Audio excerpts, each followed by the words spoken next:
Hi, I'm Reverend Tim Lytle, Senior Minister here at Unity in Marin, and we're having an amazing event that's coming up. It's a Juneteenth celebration and readers' theater.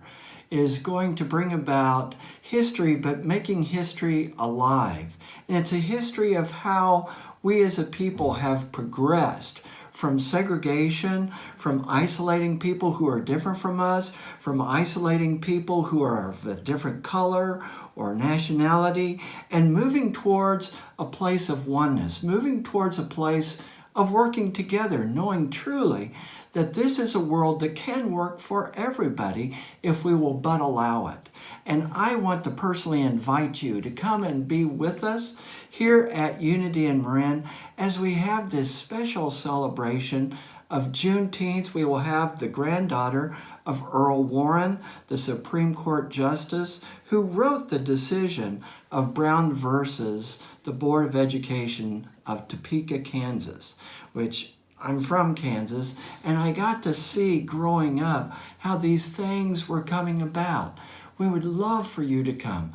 Please be with us. It would be a joy to have you here. God bless you.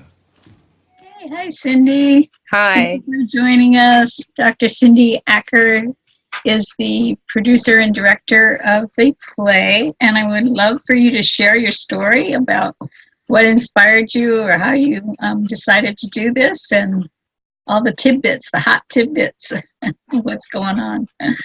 Sure. Well, I started working on a simple play.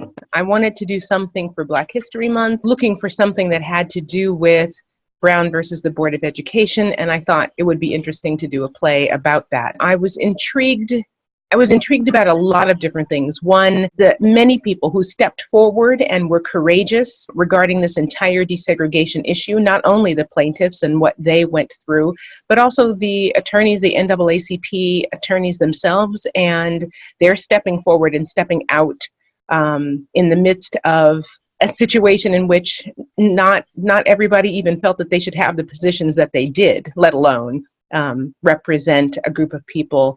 And the hot issue of segregation as it was hitting right then, to have had an attorney step forward trying to fight it, not once, not twice, but many times. I just became so intrigued at that level of courage. And I think right now in our world, we're missing some of the role models at the top to really show us what it means to be just and fair, to honor people for who they are, how they are, in the packages that they come in, and that we need more role models. And we had them. We had them there. We had Supreme Court Justice Earl Warren. We had Thurgood Marshall. We had the members of the NAACP.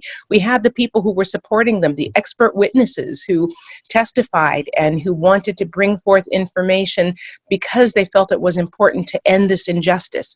And we had the plaintiffs who stepped forward and risked the fact that the court would say no, and that they had to go back to their lives after that, knowing that they were fighting for something that was going to be for a greater good later, because there were many denials before the court case actually ended up where it was. And so I became more and more fascinated by that.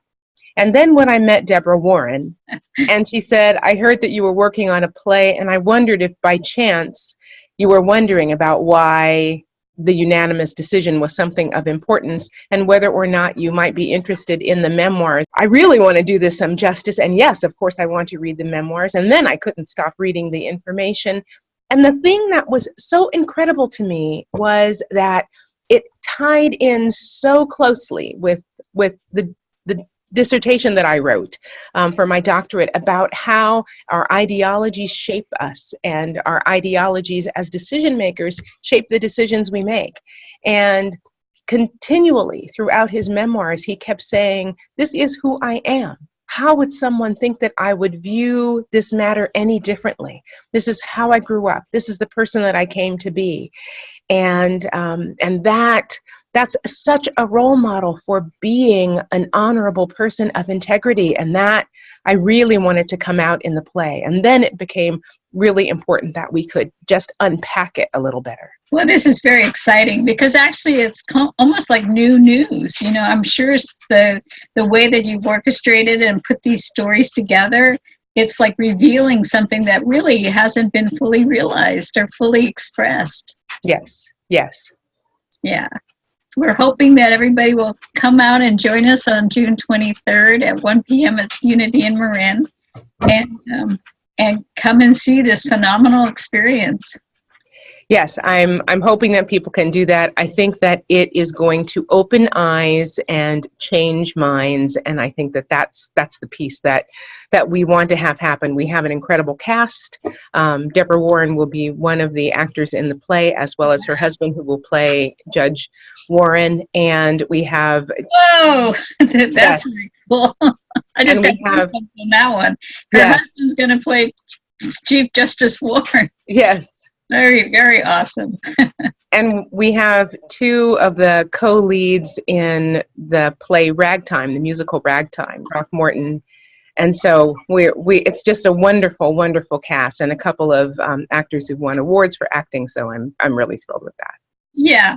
Plus, we're going to have a prelude of the opening music with Ricardo Moncrief and his jazz band. And then we're going to have the four women at the end that will be sharing some of their insights to the expression that comes forth from slavery and whatnot. So it's going to be very powerful, I think.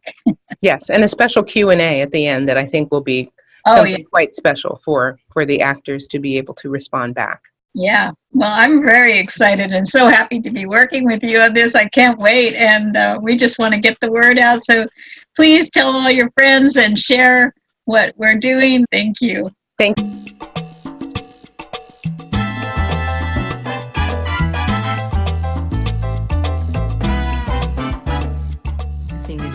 About it is that each of us is called to give back.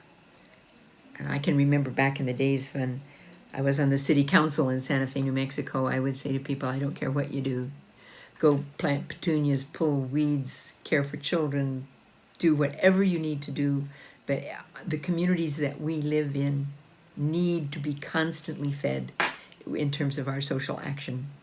So the opportunity to do this Juneteenth celebration is just amazingly wonderful for me to get to do it and to get to be part of the Brown versus Board of Education Readers Theater, the talk we're doing, the choir is singing. We are all weaving this into a magnificent event. And I so strongly encourage everyone to participate because we are in the process of renewing our social action genetic makeup. Unity in Marin is coming out, and this is part of how we're doing it.